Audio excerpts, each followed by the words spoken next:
fellow captains, and welcome to MX Gaming. My name is Phoenix, and we are back with another Star Trek Online video. Today, I'm going to be reviewing the Tactical Escort T6, or the Valiant class vessel. The one that's actually right behind me. That's the one I'm going to be reviewing today. So, before we get into the review, couple things. I apologize for the lack of Star Trek Online content. For those that are here, please be patient. I am slowly getting back into it.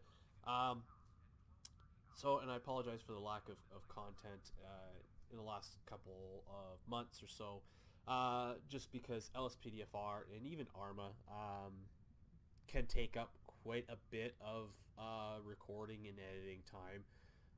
So unfortunately, sometimes I have to put Star Trek Online on the back burner, and that's one reason why I haven't done any of the new expansion stuff, the Agents of Yesterday. I know a couple of you guys wanted to know my opinions on it, and right now I don't have an opinion because I really haven't divulged much time into it, and if I want to divulge it, or if I want to do a video on it, I'll need the time to actually work on a character and work on what's the storyline and stuff like that.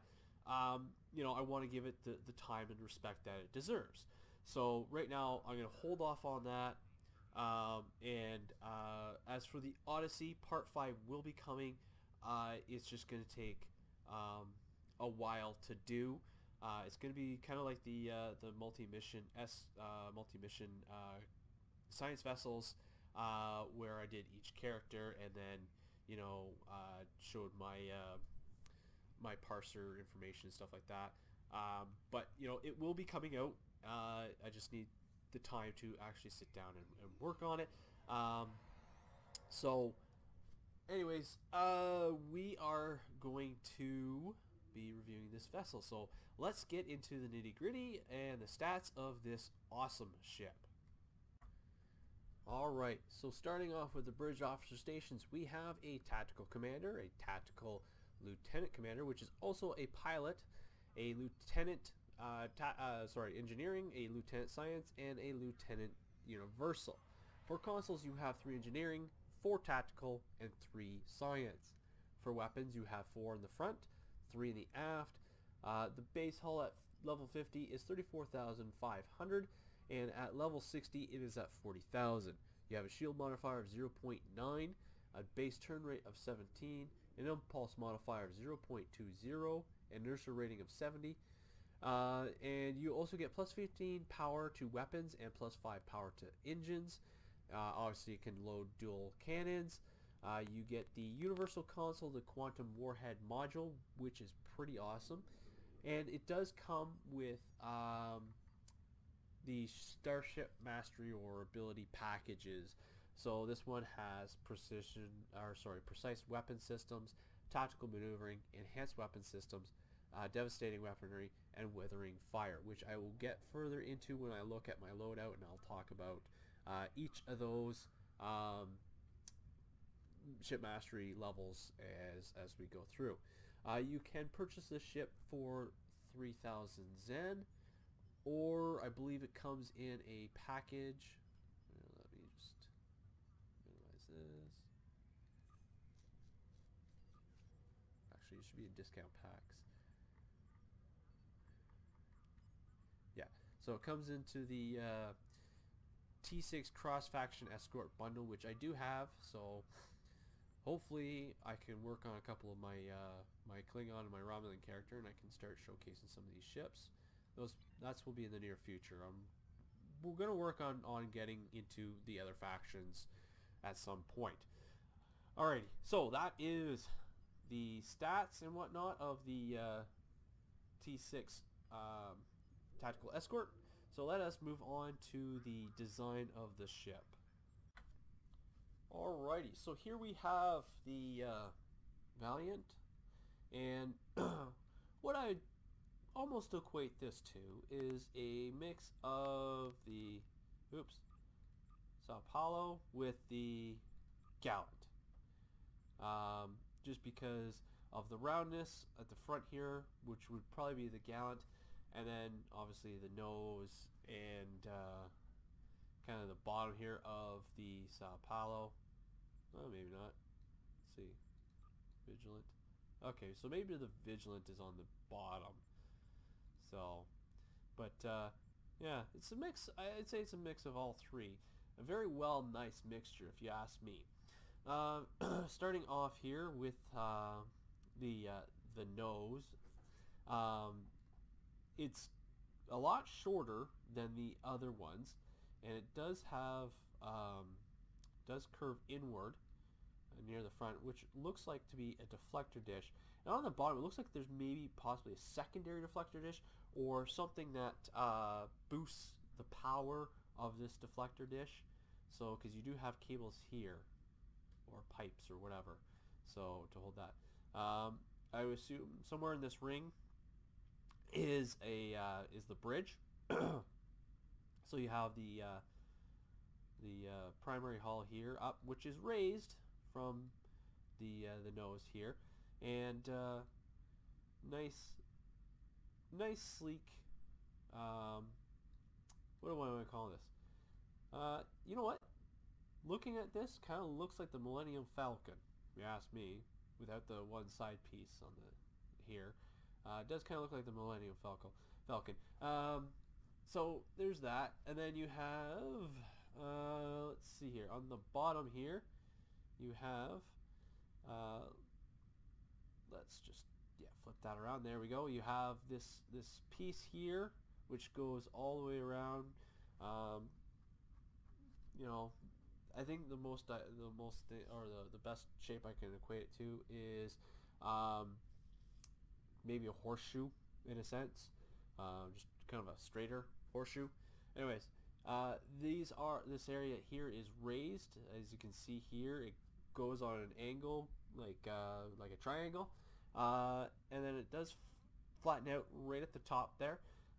This is possibly where maybe living quarters are, and then you have this bottom ring here. That could be engineering, or it could be something else. I'm not sure which area that could be. Then you have, getting back to this area, you have these possibly might be warp nacelles or part of the warp nacelles. I'm not entirely sure. But you do have your impulse engines at the back here. You got 4 of them, which are pretty big for a small Escort. And then you have these little pieces here. I don't know if those are transfer consoles or something like that to boost the power of the impulse. I'm not entirely sure. I'm only speculating. So then you have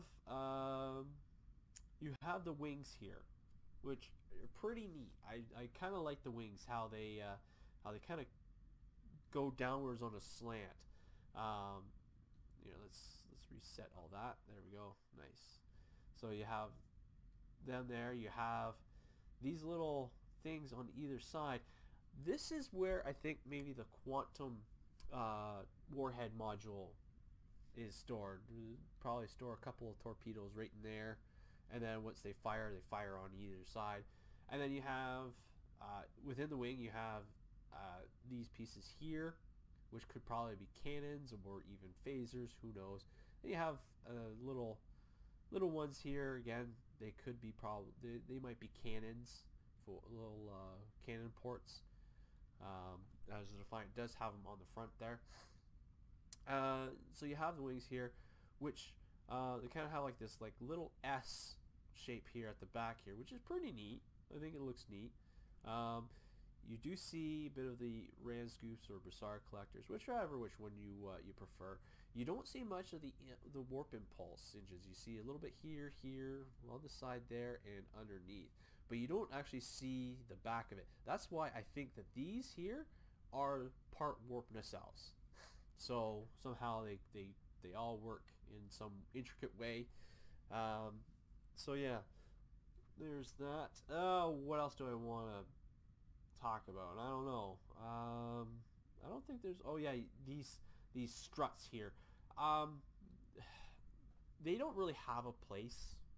Maybe extra hull plating, if that is an area where that needs extra hull plating.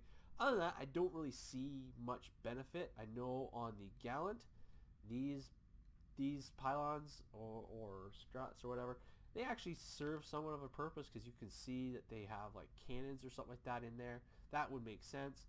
But like even on the Sao Paulo, they have no purpose. They're just there. So on the Valiant, again, they are still like they're there and they don't really do much. They do stick out a little bit. There's no like phasers or cannons on them. So and I can't see anything really being in that area that would be, you know, would need the extra hull plating. Same with this one. But you know, that's just my opinion on that. So yeah, you have a very nicely designed ship. Like they really took their time to look at the Defiant and then look at what they can do to make it smaller and make it more probably maneuverable in a sense. So I really like this design. I think it's a nice little design. It's a nice little tribute to the Defiant and the Sao Paulo and all the other variants. Anyways, guys, we are going to go up in space. We're going to take a little closer look at the ship, and we're going to talk about my loadout and what I'm running, and I'll talk about the ship mastery as well, and then we'll get into an STF. Alright, so here we are out in space, getting a little closer look at this vessel. So yeah, I still say that those are warp nacelles, because they look like they have like the typical look of a warp nacelle. So yeah, possibly torpedo launchers right there. But yeah, like I said, overall I think it's a nice looking design, nice looking ship. I didn't notice that these are raised. That's a little interesting. They're raised and they go well over where they're supposed to. Again, I don't know what purpose they serve. Maybe they was just like, well, the Defiant and Sao Paulo have them, so and the Vigilant, so let's just throw them on. I'm not sure. The other thing I like about it is a nice, almost sleek look, a nice and straight line, except for this little ring here, which is raised. On the top here is nice and sleek. I like it. The bottom, not so much. That's okay. So yeah. So then looking at here, so you got like piping or something like that that goes into this deflector dish area here, and probably powers up this one as well. So and all that, let us look at my current loadout here. So let's actually talk about the mastery system here. So when you get to level 1, you get precise weapon systems. You get 5% accuracy. When you get to level 2, it's tactical maneuvering, so you get plus 5% defense.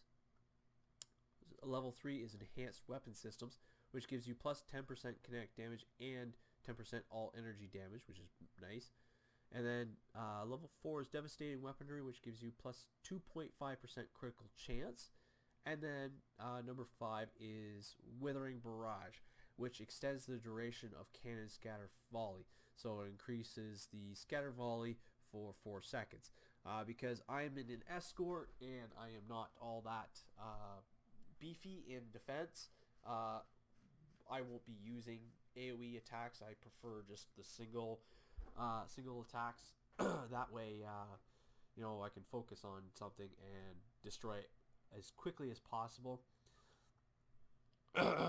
So here's the stats that I'm running here, or that I have here. So bonus defense is at 7%.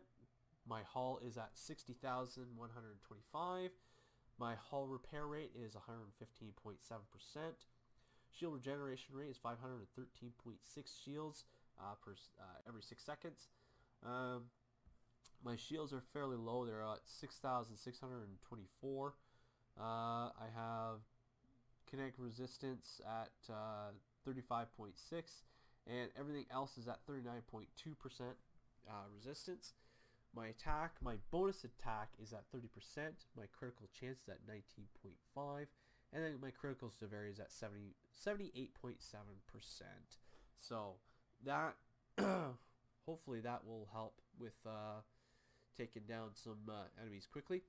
For my weapons, in the 4 sections here, I have the advanced anti-proton with accuracy time 2 and damage times 2. So I get let's see here, 1,021.9 anti-proton damage with 2.5 accuracy penalty inflicted from a critical hit with crippling fire. I get plus 30 critical severity and plus 20% accuracy with those. So that's all three of them. They are all Mark 13.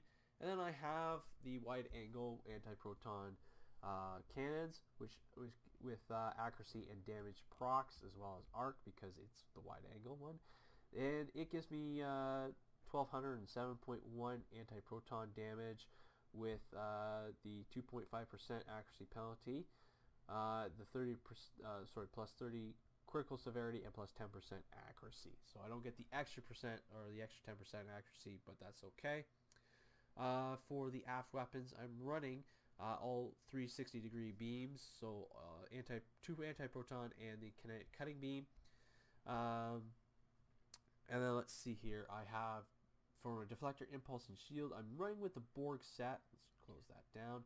And then for the warp core, the Obli Subspace Rift warp core. For devices, I have the Subspace Field Modulator and Red Matter Capacitor. For engineering consoles, we have the Simulated Module and the Conductive RCS Accelerator. And then for science, we have the Exotic Particle Field Exciter, the 0-point energy conduit, and the Nakura Particle Converter. For my tactical consoles, I have the all vulnerability locators. Some are different marks than others, so I have one Mark 13, two Mark 13, or that's actually Mark 12. Mark 14, I have two Mark 14s.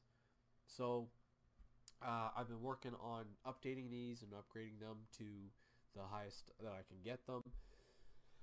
No Epic yet, working on it. And then let's talk about the universal console for this one, which is the Quantum Warhead Module.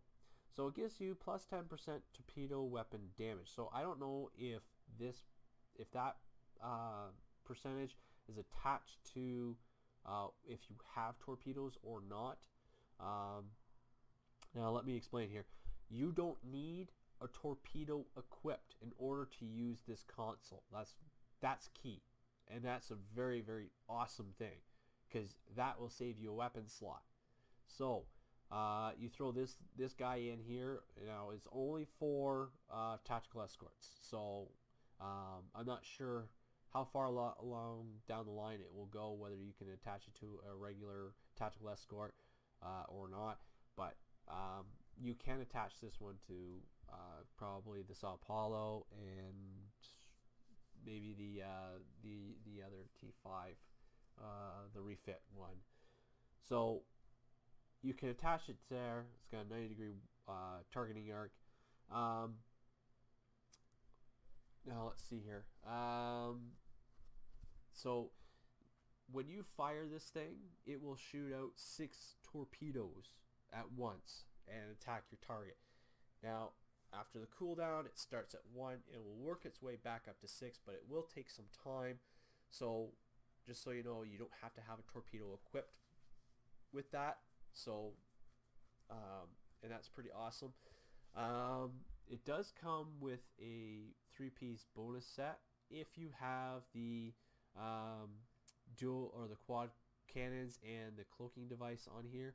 So if you have 2 out of the 3, you get overcloaked, which 20% recharge time to cloak after decloaking, plus 1.5% critical chance bonus, and 7.5% critical severity for a brief duration.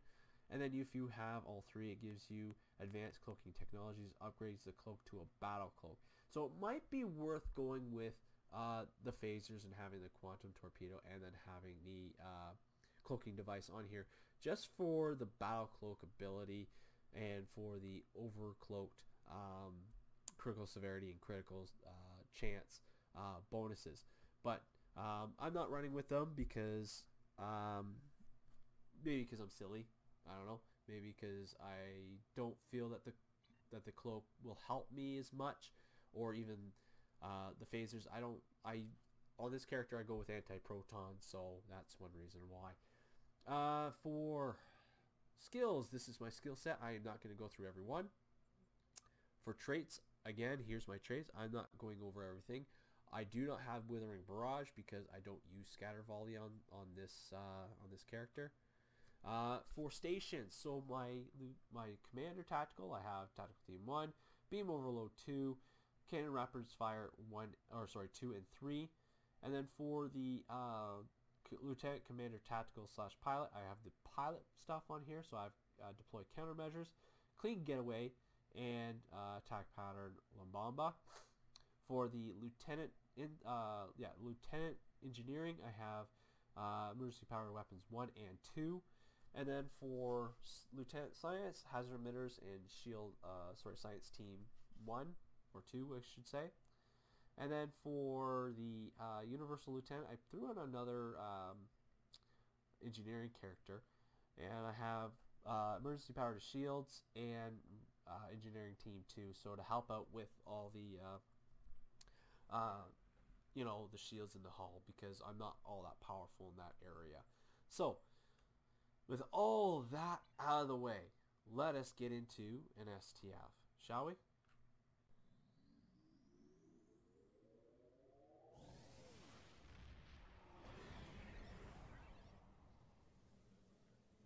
Alrighty, and it looks like we are already off.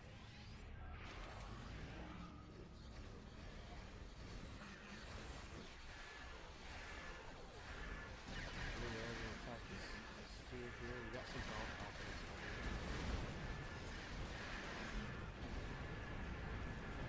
Fairly quick.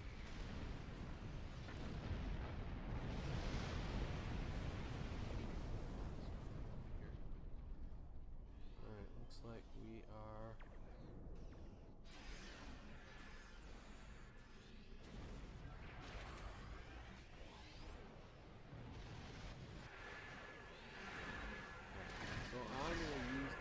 quantum warhead module now, so watch. Oh,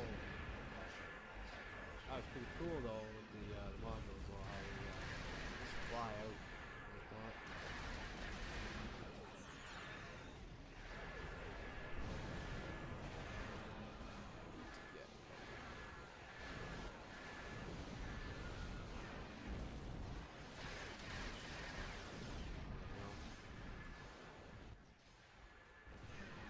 Let's help our crew here.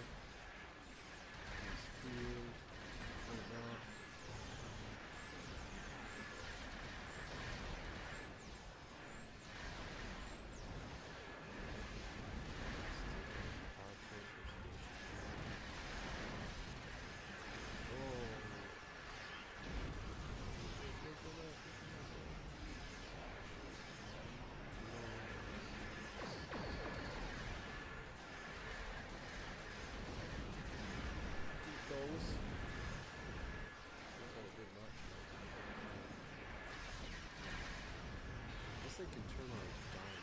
Awesome. Look at that turn. You're on a dime. That's awesome.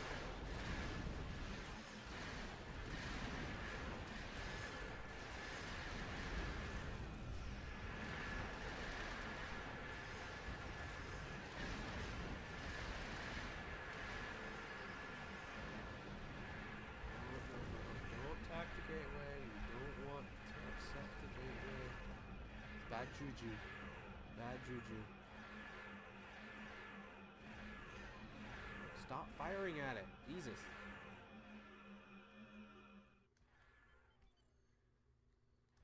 Come on, we need to get over there.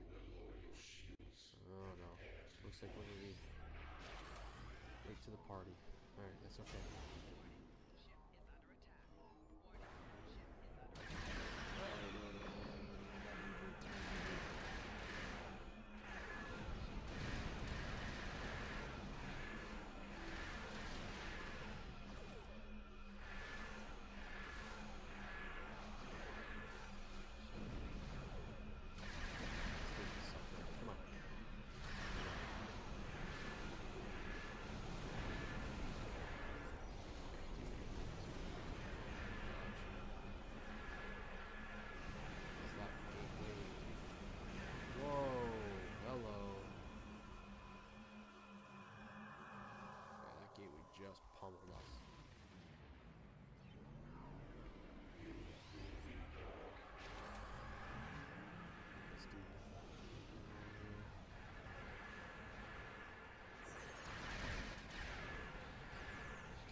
Awesome. Now we can attack the sphere without any bad juju going on there. You can see here I still have like one torpedo that I can fire. The default will always be one to build up torpedoes.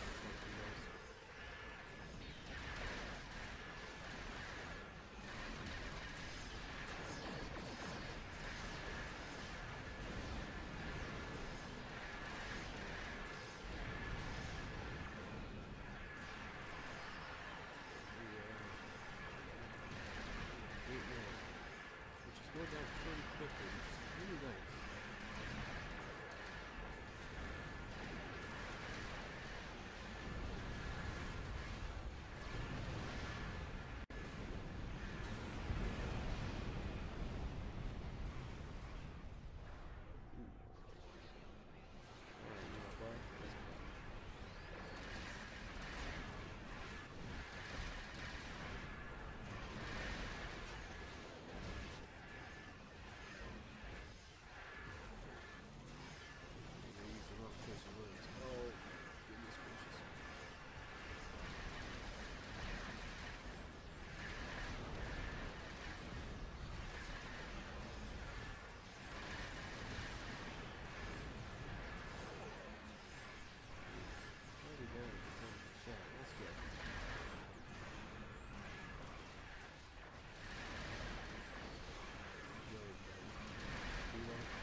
Avoided that horrible explosion, because that would have probably taken me out with my rear shields. So overall, it's not a bad ship. I thoroughly enjoy it. It's nice and robust, and you know, it's a tough little ship. Anyone gets that joke? But yeah, it's a really nice maneuverable ship. You know, and I like the design. One thing I would like to see is, because it does have a pilot bridge officer, it'd be nice if they kind of had like the pilot abilities, because you know it is an escort. So, but other than that, I mean that's something I would like to see. Overall, it's a nice ship. I like it. It's very maneuverable. Can pack a nice wallop.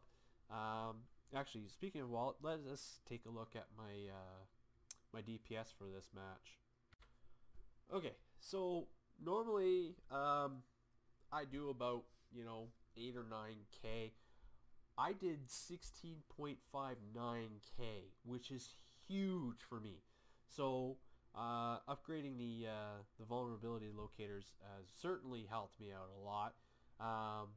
I'm far away from the one guy who was doing almost 43k. So, but yeah. Anyways, guys, that is it for me. Thanks for watching. Live long and prosper. And as always, we'll see you out there.